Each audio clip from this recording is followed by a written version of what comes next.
Have you ever been talking to someone every day and then suddenly they stop replying? No explanation, no goodbye, just silence. Why do people do this? Psychology actually has a few interesting answers.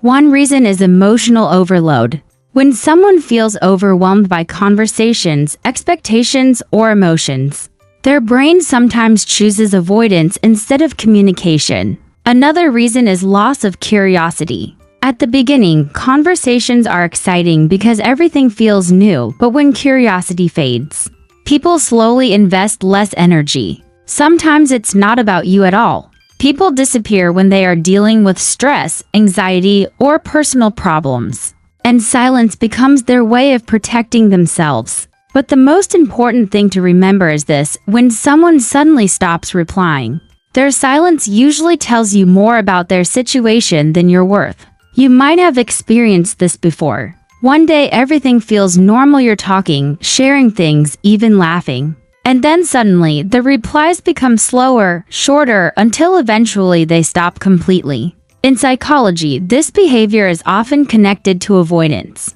Some people struggle to communicate difficult feelings, and instead of explaining that they are losing interest or feeling overwhelmed, they simply disappear from the conversation. For them, silence feels easier than honesty. Sometimes the person may even feel guilty for not replying. But the longer they wait, the harder it becomes to come back and explain. So the silence continues not because they hate you, but because they don't know how to handle the situation.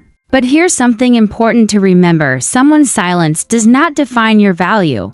People leave conversations for many reasons, and often those reasons have more to do with their own emotions than with you. Understanding this can help you stop blaming yourself for someone else's silence.